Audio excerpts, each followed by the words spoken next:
Is it cool if we start this interview off with like me doing my Usher from American Idol thing? Like, listen, I want you to pick a pair of eyes out there, and I want you to make a connection.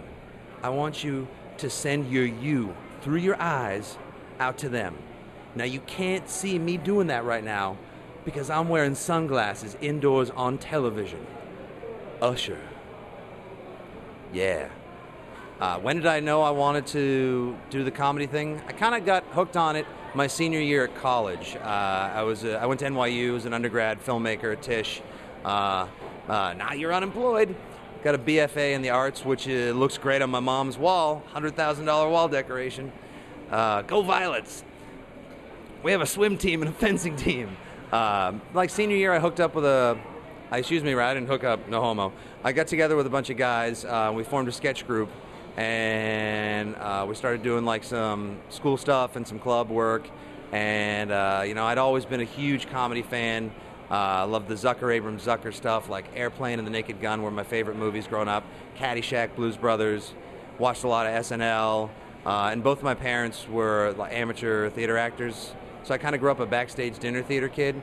You put that together with the movies I watched, a little sketch in college, and you now have, to this day, the sports-obsessed, beer-drinking, comedy-loving, and approval-seeking 36-year-old man-child you see in front of you. How does a Boston sports fan deal with being in New York? 2 words: cold beer. I love being It's really fun being home, seeing a game at Fenway, partying, watching games with the guys I grew up with, going to Fenway, going to see Tom Brady in Foxborough. But I don't think people in Boston understand how much fun it is to be a Boston sports fan in New York, to be part of like the counterculture, be part of the revolution. I love being the guy who goes for a job in Prospect Park and a Yankees fan drives by on his bike and yells, "Red Sox suck!" And I just wave my head. "Thank you very much. I'll take it. I've taken it my whole life. I can take it a little bit longer." I feel like I'm doing a good deed. I'm working the underground, man. I'm an embed. It's really fun. Also, drink your way through it. It helps. Who should the New York Knicks send to Cleveland to get LeBron James? To quote one of the great actors of our time, Gary Oldman, from one of my favorite, most underrated films ever, The Professional, everyone! Seriously, send everyone. The team, D'Antoni, Donnie Walsh, the rights to Madison Square Garden. Take a volunteer program.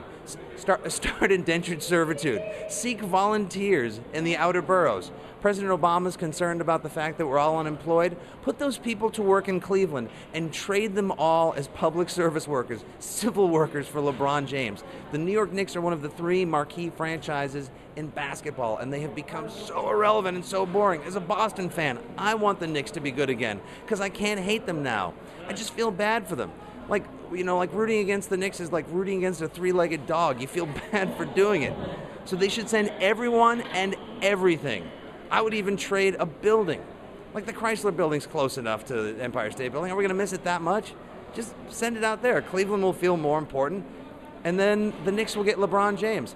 I'm telling you, if you don't offer everything to Cleveland for LeBron James, New York, you're going to lose him to Prokhorov. And all of a sudden, the sexy Serb is going to take it over, and then the Brooklyn Nets are going to be hot, baby. Randy Jackson, now they're going to be hot out of the box in Brooklyn with Prokhorov.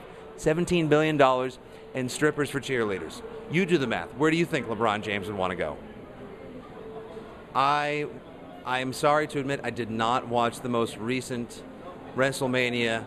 I profess myself to be a pro wrestling fan, but how good a pro wrestling fan can I really be if I was not there for Bret Hart against Vince McMahon in the final match, the laying down of, the retirement, finish of the great career of Shawn Michaels, and I wasn't there for it. Oh sure, I'll boast on about the fact that I saw the first WrestleMania live via closed circuit TV. Yeah, you can cut me open and count the rings, people.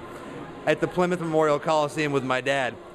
My favorite nights growing up were going to the Boston Garden to see like JYD and the Hulkster against Paul Orndorff and Big John Studd Dude. That was my heyday. That was the stuff. But now I don't watch it anymore because, I'm in my 30s and I'm, caught in that nostalgia loop. I wish I saw it. I know I'm a bad wrestling fan. under advisement from my invisible attorney to the left, I'm going to plead the fifth and not answer the question, is it true that I once referred to Eli Manning as Peyton Manning's retarded younger brother? Wow, boy, I can get myself in a whole lot of trouble with a bunch of people I don't care what they think about me okay, you know what? I will say this. I did not refer to Eli Manning as Peyton's retarded younger brother. However, this guy, Paul Fitzgerald, you may know him as Fitzy. He makes these crazy videos on the internet. He curses a lot and he burps and thinks it's funny. God, grow up, guy. I heard him call Eli Manning Peyton's retarded younger brother once. I think he even called him a half-baked human and referred to him as Mongo Manning. You can't quote me on that, but it wasn't me. He looks a lot like me. We get confused all the time. So I understand why you ask. Suck it, Eli. And yes, I still continue to do, much to most Yankee fans and a few Boston fans' chagrin, I continue to beat the Fitzy drum every now and again because at this point, dude, I can't separate us. I am Dr. Jekyll and Fitzy is Mr. Hyde. I am a tortured David Banner and Fitzy is the sports Hulk. We're inseparable at this point because, you know, we can't help living a life that's wicked pissa. AMNY, folks, latenightadam.blogspot.com readers. I've had a good time. Hope you guys have had a good time. Come on down, see a show. Let's hang out. First round's always on me. I'm totally good for it. And in the immortal words of Edward R. Murrow, good night and go F yourself.